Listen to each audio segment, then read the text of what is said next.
Hello दोस्तों, मैं Shiva sir आप सभी प्रिय विद्यार्थियों का अपने YouTube चैनल कुछ क्लासेस में स्वागत करता हूं। जैसा कि ये मैटर इन आवर सराउंडिंग जो चैप्टर आज तीसरा क्लास है, ठीक है। तो आइए चलिए हम लोग क्लास को शुरू करते हैं। और ये अति महत्वपूर्ण क्लास है जो कि एग्जाम में इससे प्रश्न बनता ही बनता है, ठीक है। तो जो आज का टॉपिक है इससे एक दो प्रश्न आपको जरूर एग्जाम में देख, चाहे किसी प्रकार का एग्जाम हो उस एग्जाम में जरूर एक दो क्वेश्चन यहाँ से आपको देखने को जरूर मिलेगा। तो चलिए आइए हम लोग समय को न व्यतीत करते हुए अपने प्रश्नों को बेहतरीन तरीके से समझते हैं। तो जो ये बेसिक थ्योरी की क्लास है इसको समझते हैं, इसके बाद से इससे रिलेटेड हम लोग एमसीक्यूज भी करेंगे, तो वो अगले वीडियो में करेंगे। तो चलिए आइए शुरू करते हैं आज का बेसिक क्लास, ठीक है। तो देखते हैं ये आज का क्या है, थंबनेल है, ठीक है, ठीक है। अब उसके बाद से हम लोग आगे चलते हैं। ये हमारा चैप्टर है, ठीक है, हमारे आसपास के पदार्थ और मैटर इन आवर सराउंडिंग, जो कि चैप्टर का नाम है और ये क्लास 9th का पहला चैप्टर है। ये सब्जेक्ट कौन सा है? केमिस्ट्री, जिसको हिंदी में रसायन विज्ञान कहते हैं, ठीक है। अब चलते हैं हम लोग अपने टॉपिक की तरफ। अब जो हम लोग पिछले दो क्लासेस में पढ़े थे, ठीक है, पदार्थ का परिभाषा, पदार्थ के गुण, ठीक है, उसमें द्रव्यमान पढ़े थे, भार पढ़े थे, आयतन पढ़े थे। उसके बाद से द्रव्यमान संरक्षण का नियम, द्रव्यमान संरक्षण का जो द्रव्यमान ऊर्जा द्रव्यमान का नियम था, E=mc²। और उसके बाद से एक और सूत्र हम लोग पढ़े थे। कौन सा सूत्र पढ़े थे? वो सूत्र क्या था? वो था हम लोग का क्या सूत्र था? मतलब भार और द्रव्यमान के बारे में पढ़े थे। और वहां से रिलेटेड हम लोग पृथ्वी और अंतरिक्ष के बारे में जो गुरुत्वीय त्वरण जो होता है उसको भी समझे थे। और दूसरी क्लास में भी हम लोग पदार्थ की अवस्था के बारे में डिस्कस किए थे और वहां पे हम लोग सारी चीजें डिस्कस कर ली थी। अब पदार्थ की जो अवस्थाएं हैं उस अवस्थाओं की परिभाषा क्या मतलब होता है उनको भी समझते हैं इस वीडियो में, ठीक है। तो चलिए आइए देखते हैं, एक एक करके समझने का प्रयास करते हैं। तो चलिए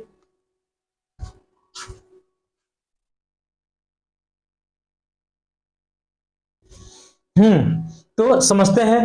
तो इसको हम लोग समझेंगे। पिछली क्लास में हम लोग इसको समझे थे। क्या समझे थे? कि जो ये गलन, संगलन, मेल्टिंग, फ्यूजन जो होता है ये सभी के सभी एक ही नाम है और इनका एक ही परिभाषा, एक ही डेफिनेशन है जिसको हम लोग समझते हैं, ठीक है। तो देखिए जो एग्जाम में मतलब जो हम लोग पिछली क्लास में पढ़े थे कि एक बॉक्स था जिसमें हम लोग लिखे थे क्या? ठोस। क्या लिखे थे?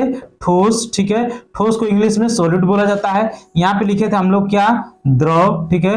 द्रव को इंग्लिश में हम लोग लिक्विड बोलते हैं, जिसको यल से डिनोट कर दिया। यहाँ गैस, ठीक है, गैस, ठीक है, क्या है? गैस, ठीक है। गैस को इंग्लिश में हम लोग गैस ही बोलते हैं, ठीक है। अब यहाँ पे कुछ इस तरह से डायग्राम बना हुआ था, ठीक है। तो देखिए जो ये ठोस से द्रव में परिवर्तित हो रहा है इसी को हम लोग क्या बोलते हैं? गलन। क्या बोलते हैं? गलन, ठीक है, गलन। या इसी को बोलते हैं संगलन। क्या बोलते हैं? संगलन, ठीक है। इंग्लिश में इसी को हम लोग बोलते हैं मेल्टिंग, ठीक है, मेल्टिंग, ठीक है, मेल्टिंग। इसी को हम लोग बोलते हैं क्या? फ्यूजन। क्या बोलते हैं? फ्यूजन, ठीक है। तो ये सभी के सभी क्या है? एक ही बात है। तो ये यहां से परिभाषा क्या निकल के आती है कि ठोस को, ठीक है, ठोस के द्रव में परिवर्तित, ठोस के द्रव में परिवर्तित होने की क्रिया को ही हम लोग क्या कहते हैं? प्रक्रिया को ही हम लोग क्या कहते हैं? गलन, संगलन, फ्यूजन, मेल्टिंग कहते हैं। मेल्टिंग किसे कहते हैं? ठोस के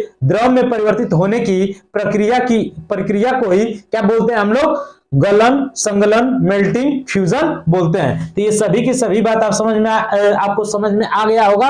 अब हम लोग यहाँ पे इसकी परिभाषा को देख लेते हैं। ठोस के द्रव में परिवर्तित होने की क्रिया गलन कहलाती है। गलन क्या होता है? ठोस के द्रव में, ठीक है, ठोस के द्रव में परिवर्तन होने की क्रिया क्या कहलाती है? संगलन कहलाती है। क्या कहलाती है? संगलन कहलाती है। बात समझ में आया? ठोस का द्रव में परिवर्तित होना क्या कहलाता है? गलन कहलाता है, संगलन कहलाता है, मेल्टिंग कहलाता है, फ्यूजन कहलाता है। तो ये सभी की सभी बातें आपको समझ में आया। इसका एक उदाहरण भी दिया हुआ है बेहतरीन सा, इसको भी समझते हैं हम लोग। एक वायुमंडलीय दाब पर द्रव में परिवर्तित होना क्या कहलाता है? गलनांक कहलाता है। एक वायुमंडलीय दाब पर, ध्यान दीजिएगा, एक वायुमंडलीय दाब पर द्रव में परिवर्तित होना क्या कहलाता है? गलनांक कहलाता है। बात समझ में आ गया? तो अब यहाँ पे हम लोग इस पॉइंट को समझ गए, गलन और गलनांक। अब नेक्स्ट पेज पे चलते हैं। ठीक है, अगला जो पॉइंट है इसको समझते हैं। देखिए जो अगला पॉइंट है ये क्या है, जमना।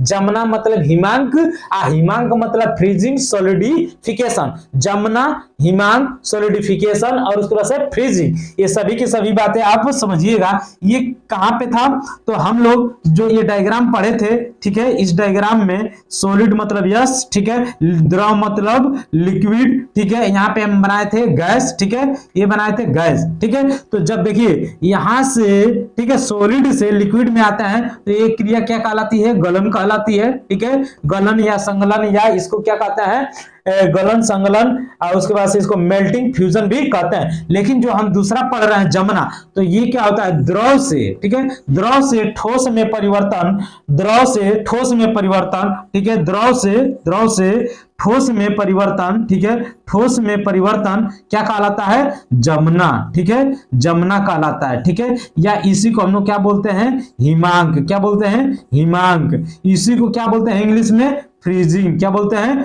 Freezing, freezing. इसी को हम लोग क्या कहते हैं, सॉलिडिफिकेशन, क्या कहते हैं, सॉलिडिफिकेशन, सॉलिडिफिकेशन। बात समझ में आया, तो आपको ये समझ में आ गया होगा कि जमना क्या होता है। तो जमना मतलब कि एक निश्चित ताप पे क्या होता है कि द्रव ठोस में परिवर्तित हो जाता है, उसी को हम लोग क्या कहते हैं, जमना, गलना, हिमांक, उसके बाद से सॉलिडिफिकेशन, फ्रीजिंग, ठीक है, ये सभी के सभी क्या होते हैं, जमना प्रोसेस के अंतर्गत आते हैं। मतलब इसकी परिभाषा को समझिए, द्रव की ठोस में, ठीक है, द्रव की, इस बात को ध्यान दीजिएगा, द्रव की ठोस में परिवर्तित होने की प्रक्रिया क्या कहलाती है, हिमीकरण या हिमांक कहलाती है, ठीक है। जैसे फॉर एग्जांपल में दिया है, पानी का हिमांक बिंदु कितना होता है, 0 डिग्री सेल्सियस या 32 डिग्री फारेनहाइट, ठीक है।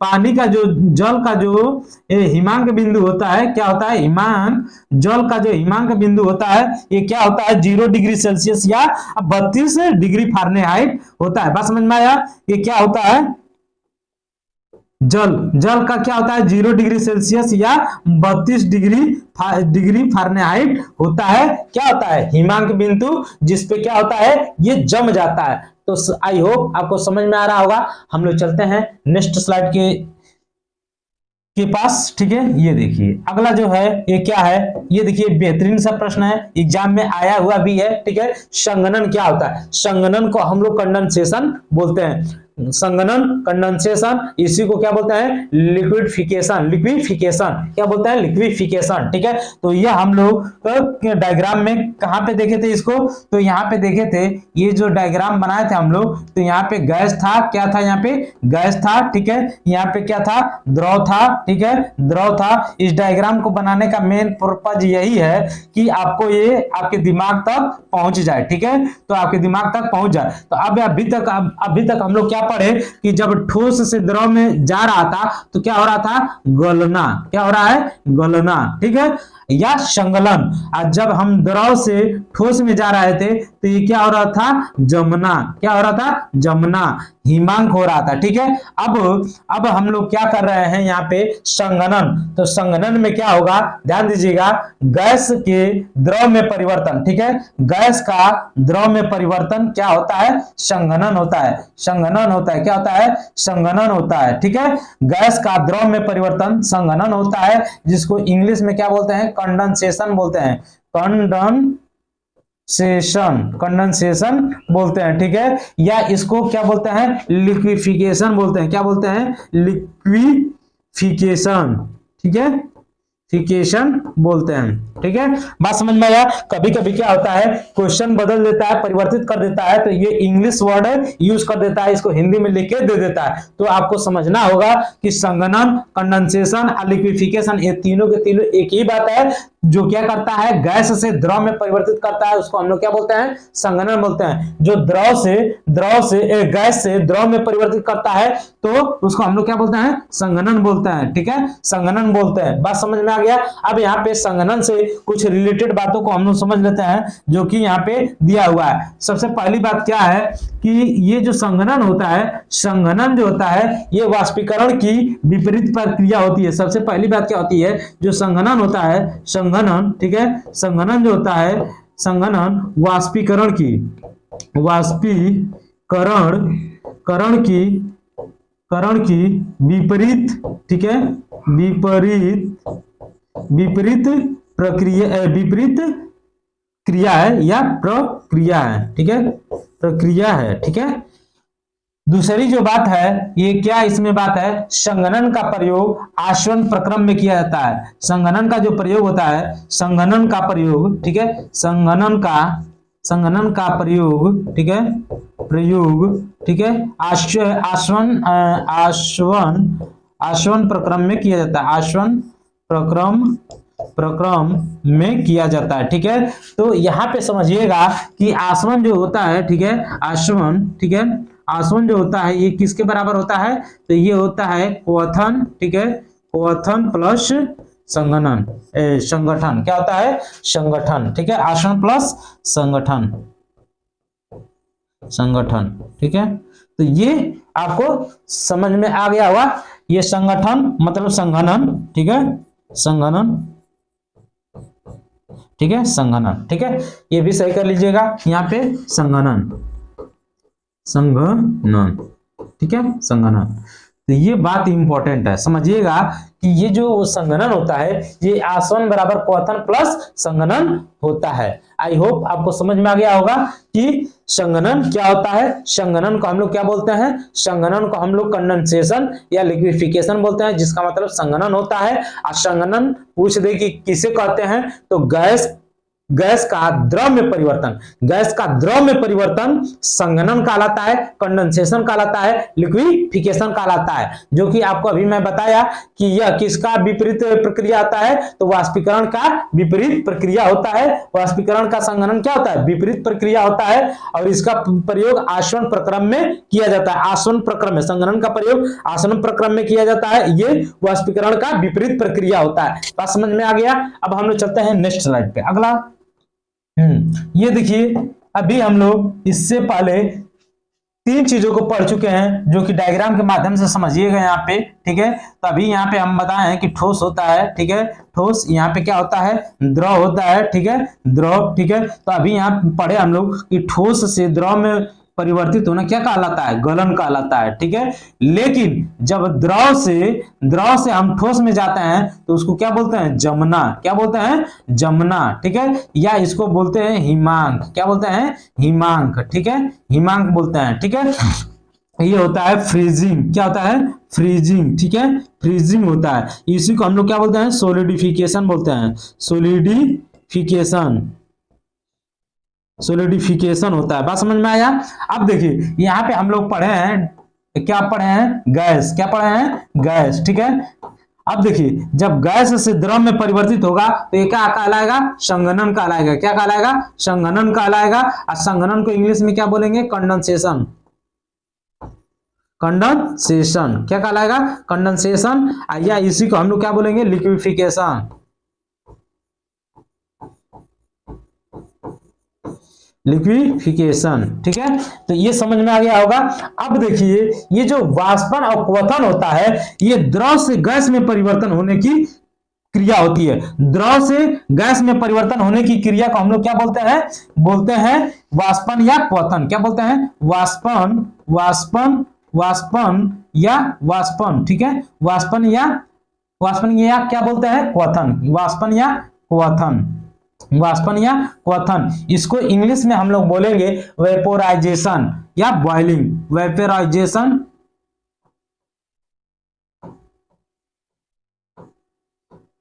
वेपोराइजेशन या इसको बॉइलिंग बोलेंगे, बॉइलिंग, ठीक है, बॉइलिंग या वेपोराइजेशन, वाष्पन, क्वथन, ठीक है। तो ये समझ में आ गया। अब इसकी परिभाषा को हम लोग यहाँ पे समझ लेते हैं कि एक निश्चित ताप व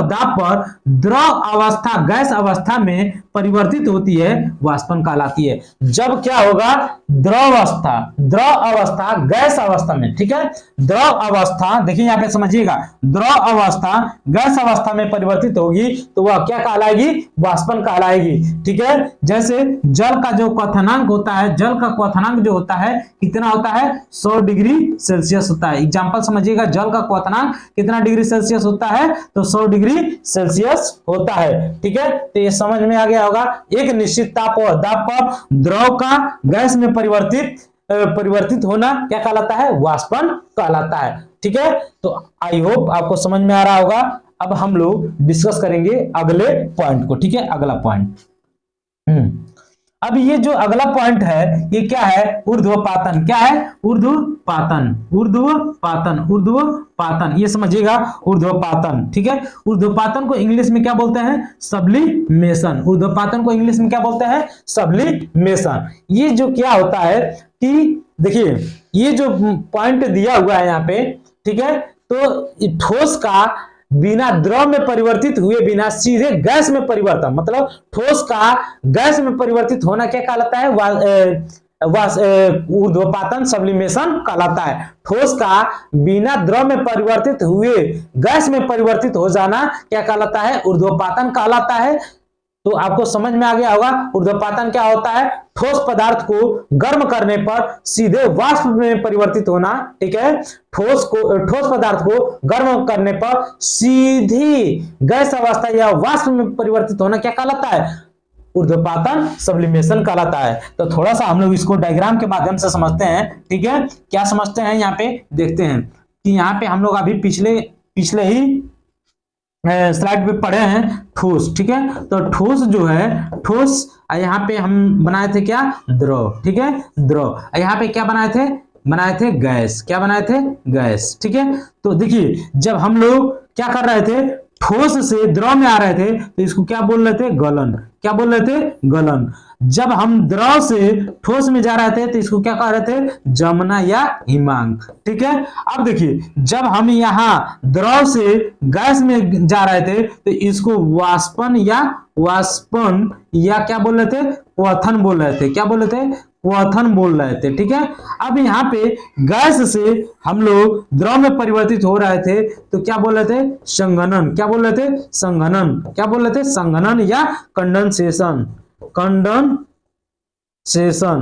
कंडेंसेशन बोल रहे थे। ठीक है, इसी को लिक्विफिकेशन। अब जो बात आई है ये ठोस का, ठीक है, किसका, ठोस का गैस या वाष्प में परिवर्तन होना क्या कहा जाता है, ऊर्ध्वपातन। क्या कहलाता है, ऊर्ध्वपातन। ठीक है, ऊर्ध्वपातन। ठीक है, इसको इंग्लिश में सब्लिमेशन।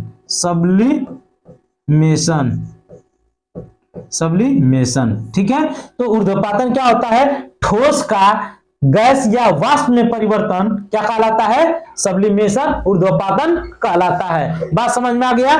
तो यहाँ पे आपको समझ में आ गया होगा। जैसे इसके एग्जाम्पल जो हैं वो क्या है, ये है कपूर, अमोनियम क्लोराइड, ठोस आयोडीन, नफ्थलीन। ये सभी के सभी क्या है, ऊर्ध्वपातन के उदाहरण हैं। ठीक है, तो यहाँ पे ये डायग्राम के माध्यम से आपको समझ में आया।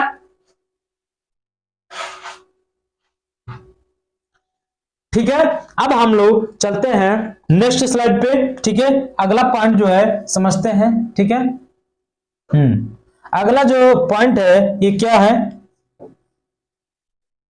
ये देखिए यहाँ पे कह रहा है निक्षेपण, डिपोजिशन, डिसब्लिमेशन।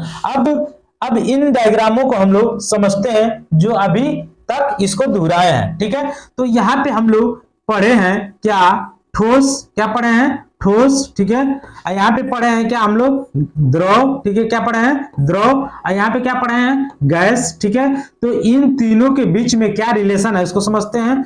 तो देखिए ठोस का द्रव में बदलना गलना कहलाता है, ठोस का द्रव में बदलना गलना कहलाता है। द्रव का ठोस में बदलना क्या कहलाता है, जमना कहलाता है। क्या कहलाता है, जमना कहलाता है। ठीक है, द्रव का गैस में बदलना क्या कहलाता है, वाष्पन कहलाता है, वाष्पन कहलाता है। ठीक है, गैस का द्रव में बदलना क्या कहलाता है, संघनन कहलाता है, संघनन कहलाता है। ठीक है, गैस का द्रव में बदलना संघनन कहलाता है। ठोस का गैस में बदलना क्या कहलाता है, ऊर्ध्वपातन कहलाता है। क्या कहलाता है, ऊर्ध्वपातन कहलाता है। ठीक है, ऊर्ध्वपातन कहलाता है। ठीक है, ठोस का गैस में बदलना ऊर्ध्वपातन कहलाता है। लेकिन गैस का ठोस में बदलना, गैस का ठोस में बदलना क्या कहलाता है? निक्षेपण कहलाता है। ठीक है, क्या कहलाता है? निक्षेपण कहलाता है। ठीक है, इसी को हम लोग डिपोजिशन बोलते हैं, इसी को हम लोग क्या बोलते हैं यहाँ पे समझिएगा। ठीक है, निक्षेपण बोलते हैं। क्या बोलते हैं? निक्षेपण बोलते हैं। ठीक है, इसी को दृढ़ीकरण बोलते हैं, दृढ़ीकरण बोलते हैं। ठीक है, इसी को हम लोग इंग्लिश में क्या बोलते हैं? डिपोजिशन बोलते हैं। क्या बोलते हैं? Deposition, deposition. ठीक है, क्या बोलते हैं? डिपोजिशन बोलते हैं। ठीक है, इसी को डिसब्लिमेशन बोलते हैं, डिसब्लिमेशन, डिसब्लिमेशन। ठीक है, होता है। ठीक है, तो ये नाम बहुत इंपॉर्टेंट है।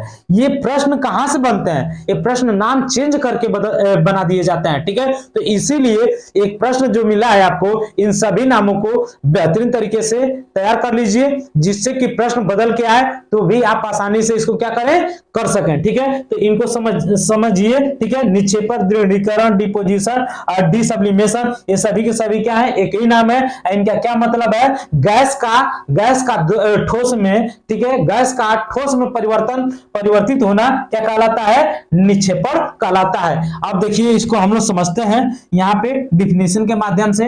एक ऊष्मागतिक प्रक्रिया है, ठीक है, जो निक्षेपण है यह एक ऊष्मागतिक प्रक्रिया है जिसमें कोई गैस ठोस बन जाता है, जिसमें कोई गैस क्या होता है? ठोस बन जाता है, उसे निक्षेपण कहते हैं। या एक सरल और आसान भाषा में समझिए क्या होता है कि गैसीय अवस्था से सीधे ठोस अवस्था में पदार्थ का बदलना क्या कहलाता है? निक्षेपण कहलाता है। गैसीय अवस्था से ठोस अवस्था में बदलना क्या कहलाता है? निक्षेपण कहलाता है। ठीक है, अब इसका भी एग्जांपल क्या होगा? जो ऊर्ध्वपातन का उदाहरण था वही क्या होगा?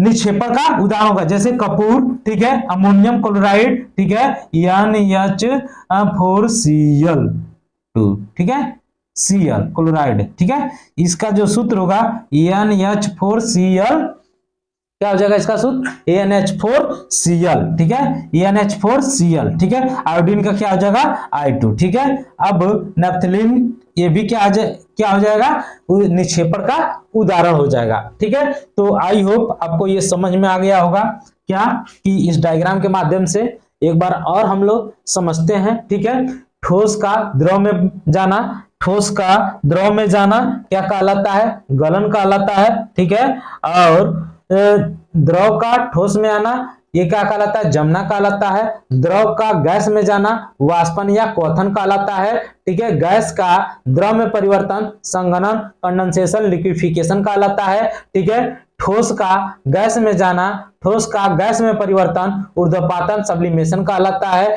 गैस का ठोस में आना निक्षेपण, दृढ़ीकरण, डिपोजिशन और डिसब्लिमेशन कहलाता है। तो आई होप आपको ये बेहतरीन सा टॉपिक जो पदार्थ की अवस्था का परिवर्तन था, इसकी परिभाषा, इसके उदाहरणों को हम लोग समझे। अब थोड़ा सा चलते हैं अगले पॉइंट पे, जो कि बहुत इंपॉर्टेंट है, यहां से प्रश्न एग्जाम में आया हुआ है प्रीवियस ईयर में। ठीक है, तो इसको समझना बहुत जरूरी है। ठीक है, चलते हैं अगले पॉइंट पे। हाँ, ये देखिए, ये जो परिभाषा है इसको तैयार कीजिए। ठीक है, इसको समझिए। ये देखिए कह रहा है कि वाष्पीकरण, इवेपोरेशन मतलब वाष्पीकरण, इवेपोरेशन मतलब वाष्पीकरण। ये क्या होता है? क्वथन से नीचे किसी भी ताप पर द्रव की सतह से द्रवों के कणों में वाष्पीकरण में परिवर्तन की क्रिया क्या कहलाती है? वाष्पीकरण कहलाती है। क्या कहलाती है? वाष्पीकरण कहलाती है। ठीक है, बात समझ में आया? या तो दूसरे लैंग्वेज में कह सकते हैं कि द्रव की खुली सतह से सभी ताप पर धीरे धीरे द्रव का वाष्प में बदलना वाष्पीकरण कहलाता है। ठीक है, बात समझ में आया? धीरे धीरे द्रव का वाष्प में बदलना वाष्पीकरण कहलाता है। तो ये परिभाषा आपको समझ में आ गई होगी। हम लोग चलते हैं थोड़ा सा इसके अगले वाले पॉइंट पे, जो कि अति महत्वपूर्ण है, यहां से प्रश्न एग्जाम में आया है। देखिए, वाष्पीकरण को प्रभावित करने वाले कारक। ठीक है, वाष्पीकरण को प्रभावित करने वाले कारक क्या है? ठीक है, तो ये जो कारक दिए हैं, वायुमंडल में आर्द्रता में वृद्धि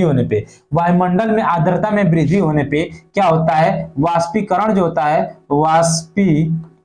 वाष्पीकरण वाष्पीकरण की दर क्या हो जाती है, दर कम हो जाती है। वाष्पीकरण की दर क्या हो जाती है, कम हो जाती है। और ताप या वायु की गति में वृद्धि होने पर इवेपोरेशन मतलब वाष्पीकरण ठीक है, वाष्पीकरण की दर क्या हो जाती है, दर बढ़ जाती है। ठीक है, बढ़ जाती है। ठीक है, बात समझ में आया कि ताप और वायु की गति में वृद्धि होने पे ताप और वायु की गति में वृद्धि होने पे क्या होता है, वाष्पीकरण की दर क्या हो जाती है, कम हो जाती है, बढ़ जाती है। क्या हो जाती है, बढ़ जाती है। समझ में आ गया। अब हम लोग एक और तीसरे पॉइंट को समझेंगे कि क्या होता है कि जब तीसरा पॉइंट समझेंगे तो द्रव के कार्यरत अंतराकणी बलों की प्रबलता बढ़ने पे, द्रव में कार्यरत अंतराकणी बलों की प्रबलता बढ़ने पर वाष्पीकरण की दर क्या हो जाती है, कम हो जाती है। बात समझ में आया। तीसरी बात थी। चौथा जो इंपॉर्टेंट पॉइंट है इसको भी समझिए कि क्या होता है, द्रव का पृष्ठीय क्षेत्रफल बढ़ने पर वाष्पीकरण की दर भी क्या होती है, बढ़ जाती है।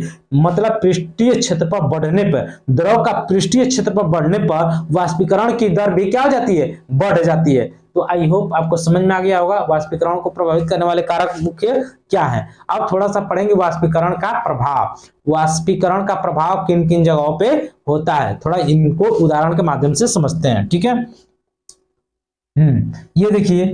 ये देखिए कितना बेहतरीन है, करा है। गीली चादर का धूप में जल्दी सूखना। तो हम कभी भी क्या करते हैं, कपड़े को धुल के जब हम लोग धूप में डालते हैं तो क्या होता है, वाष्पीकरण की वजह से वो कपड़ा हमारा क्या होता है, जल्दी सूख जाता है। अगर वाष्पीकरण नहीं होगा तो जल्दी कपड़ा सूखेगा नहीं। तो ये किसका है, इवेपोरेशन का एग्जांपल है। उसके बाद से क्या होता है, पानी में मतलब पानी जो होता है एक घड़े में भर देते हैं तो क्या होता है, घड़े के बाहर जो होता है कुछ पानी वाष्पीकृत होके बाहर आ जाते हैं। तो ये घड़े के बाहर जो होता है पानी वाष्पीकृत होके बाहर आता है, ये भी किसका है, वाष्पीकरण का उदाहरण है। अगला जो है स्पिरिट को जब हम हथेली पर लेते हैं तो वह ठंडा महसूस हमें कराता है। बात समझ में आया। स्पिरिट को जब हम हथेली पर लेते हैं तो हमें कैसा महसूस कराता है, ठंडा महसूस कराता है। ये भी किसका उदाहरण है, तो ये भी उदाहरण है किसका, वाष्पीकरण का। अब जो अगला पॉइंट है हम लोग का वो थोड़ा सा बहुत इंपॉर्टेंट है, इसको भी समझते हैं। ठीक है, ये जो उदाहरण है ये उदाहरण करें, ये डिफरेंस है, मतलब वाष्पीकरण और क्वथन में अंतर है। क्या है, ठीक है, वाष्पीकरण, ठीक है, वाष्पीकरण और ठीक है, वाष्पीकरण और क्वथन में अंतर, क्वथन में, वाष्पीकरण तथा क्वथन में अंतर। ठीक है, वाष्पीकरण और क्वथन में क्या करना है, अंतर डिसाइड करना है। तो सबसे पहले हम लोग वाष्पीकरण को समझते हैं। तो इसमें समझते हैं कि वाष्पीकरण क्या होता है। तो केवल द्रव की जो वाष्पीकरण होता है केवल द्रव की सतह पे होता है। कहां पे होता है, केवल द्रव की सतह पे होता है, केवल, ठीक है, द्रव की सतह पे, केवल द्रव की सतह पे जो वाष्पीकरण होता है यह केवल द्रव की सतह पे होता है। ठीक है, दूसरी बात जो होता है, वाष्पीकरण जो होता है हमारा वो क्या होता है, वाष्पीकरण की क्रिया प्रत्येक तापमान पे होती है। ठीक है, वाष्पीकरण की क्रिया,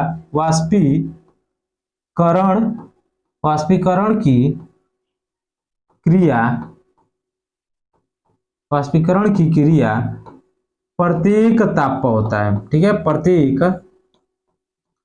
ताप पर, ठीक है, प्रत्येक ताप पर क्या होता है, प्रत्येक ताप पर होता है। जो तीसरा और इंपॉर्टेंट बात है इसको समझ लीजिएगा कि जो वाष्पन एक क्या है, मंद प्रक्रिया है। वाष्पन जो है, ठीक है, वाष्पन जो है एक मंद प्रक्रिया है। वाष्पन एक क्या है, वाष्पन एक मंद प्रक्रिया है, मंद प्रक्रिया है। बात समझ में आया, मंद प्रक्रिया है। ठीक है, अब थोड़ा सा समझते हैं क्वथन के बारे में समझते हैं। तो इसमें सबसे पहली बात क्या समझेंगे कि जो संपूर्ण द्रव में ये होता है, ठीक है, ये क्या होता है, संपूर्ण द्रव में होता है। क्या होता है, संपूर्ण द्रव में होता है, संपूर्ण द्रव में। ठीक है, ये दूसरी जो बात है, ये क्या होता है, ये निश्चित ताप पर ही होता है। ये कहां पे होता है, ये निश्चित ताप पर, ठीक है, निश्चित ताप पर होता है, निश्चित ताप पर होता है। समझ में आया? क्वथन एक क्या है, तीव्र प्रक्रिया है। क्वथन जो है, क्वथन एक क्या है, तीव्र प्रक्रिया है, तीव्र प्रक्रिया तीव्र प्रक्रिया है। समझ में आया? तो आपको यहां तक समझ में आया होगा, मैं आशा करता हूं। ठीक है, अब थोड़ा सा अभी कुछ और डिटेल समझते हैं तापमान के बारे में। ठीक है, तो तापमान में हम लोग क्या डिस्कस करने वाले थे, ठीक है, कि तापमान को हम लोग क्या समझते हैं कि ऊष्मा जो होती है किसी मतलब उच्च से निम्न की ओर क्या होती है, जाती है। और इसमें हम लोग अगली क्लास में पढ़ेंगे, इसको क्या पढ़ेंगे कि तापमान के बारे में पढ़ेंगे, और जो भी अभी तक हम लोग 3 क्लासों में पूरा किए, इसको हम लोग क्विक रिवीजन भी करेंगे। तो मिलते हैं जल्द ही अगले क्लास में, तब तक के लिए थैंक यू।